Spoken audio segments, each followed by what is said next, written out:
Alhamdulillah, wassalatu wassalam ala Rasulullah. Welcome back to signs and symptoms when you're awake. Now, we spoke about signs and symptoms when you're asleep. Now we're going to talk about when you're awake. Now, I chose this subject why there's lots of confusion about signs and symptoms of jinn possession. But inshallah, just to clear the matter, I'm going to try and cover this subject. Okay. Now, we spoke about before on the first video that every individual is different to another, i.e. in their signs and their symptoms and their affliction. Okay, but we're talking about generally what are the signs and symptoms. The general. I'm just bombarding you with signs and symptoms, so you might start seeking the help straight away where you are. You'll start reciting and making dua that Allah Azza wa Jal takes away that affliction that you are afflicted with. Please understand that. The first sign and symptoms that many people come to me and say is headaches, migraines, and they can't get rid of these headaches. And everyone, again, is different. Some would say, I've got pain in front of my head, I have pain in the back behind of my head. Some would say, I've got piercing pain in the side of my head.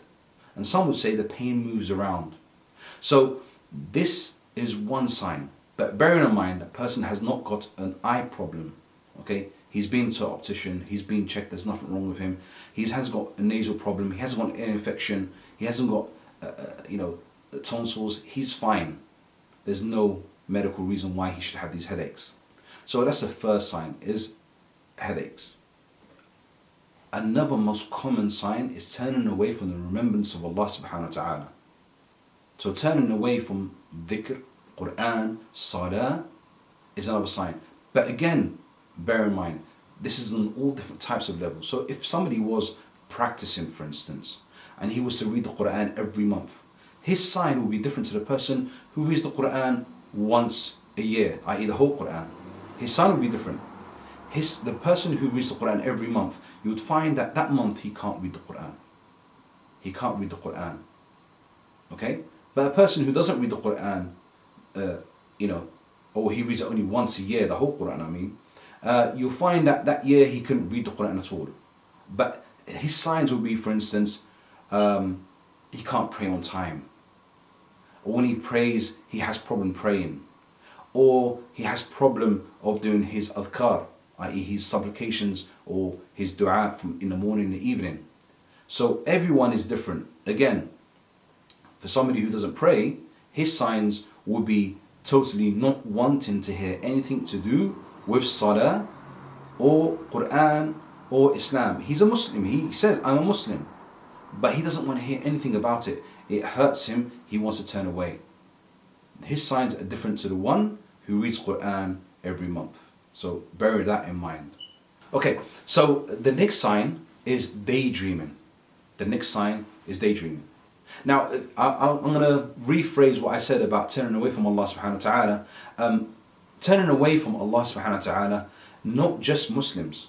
And I'm talking about Christians here too, Jews, and any religion that has some morals in their way of life, you'll find that the person who's afflicted will turn against it.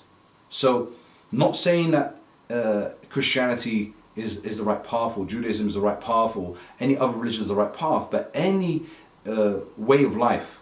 So religion, to us what we understand is religion is a way of life. So any way of life that is good for the individual, i.e. in manners and morals and so on, you'll find that the one who's afflicted will start turning against it. Okay? And I'll give you an example. Like if a Christian was to be possessed, you would find, and this goes at different levels again, please understand this, that the cross, okay, the cross, they would have it upside down instead, the right way up. Same way with the Star of David, they will turn it the other way around, then keep it right way up. It's just satanic. So when somebody gets afflicted, this is what happens.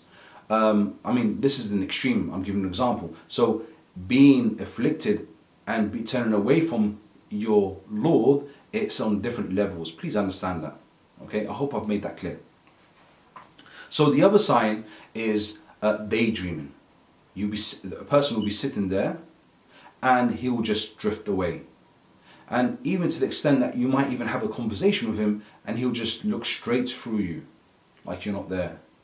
you would ask them what's wrong and then they'll snap out of it. Some people go to the extent where they'll be knocked out. They'll daydream and daydream until they be knocked out, and they wake up and say, where am I?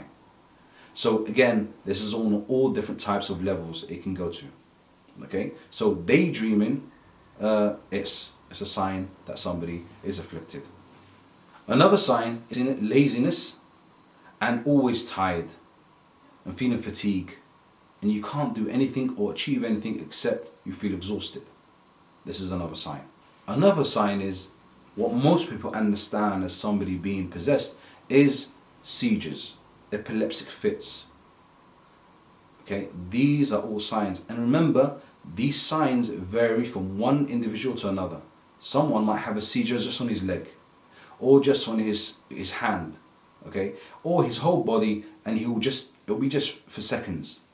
Now, these seizures are very similar to the medical ones. Like Ibn Qayyim said, there are two types of seizures. One from the brain, i.e. from medical science, and the other is from a jinn affliction. Okay, so as Muslims we believe in both. Okay, the other sign is abnormal pain in the body or part of the body. Okay, so you go to the doctors, you go to hospital, you get checked up, you get scanned, you have x-rays, and they say there's nothing wrong with you, but you still feel the pain in a particular part of the body, or the pain moves around from one part of the body to another part of the body. This is another sign. Another sign is erratic behavior. Maybe it could be your body, or it could be your speech, or your actions. So, for instance, you'll be talking to somebody and the person will just change the whole conversation. So, erratic behavior. So I hope you benefited from this session, and please understand, to diagnose yourself, it's very complicated. It's not something that is simple, but I've given you something that is very broad, and it can relate to a lot of people, these signs that I've said. So do not become paranoid and get scared and don't go to sleep at night. All you need to do is come back to Allah subhanahu wa ta'ala, supplicate to Him that He protects you and He protects your family. And that's all. That's the reason why Allah Azza wa Jalla has created you, so you can worship Him. And this is the reason why Allah Azza wa Jalla created these jinns, that you may understand that these things can harm you. Same way He created a lion, a tiger, a wolf. You would not just walk in a jungle or forest without seeking some form of protection. So, this is the reason and wisdom behind that these creatures or these creation of Allah subhanahu wa ta'ala can afflict us. Same way like an animal or wild animal can attack us. So don't stay up all night being scared, and don't become paranoid. Just seek the help from Allah subhanahu wa ta'ala, and Allah Azza wa Jalla will protect you. Another thing is that to diagnose somebody is a big responsibility. Okay, and I just made a broad diagnosis in this video, but if you really would like to have an in-depth understanding, I humbly tell you to visit the website, inshallah billah, and maybe you can get more of understanding. Jazakumullah khair. May Allah reward myself and you and everyone that heard this video. If there's any mistakes, it's for myself and shaitan, and if there's any good in this, may Allah give us the reward for it. Barakallahu feekum. Assalamu alaikum wa rahmatullahi wa barakatuh.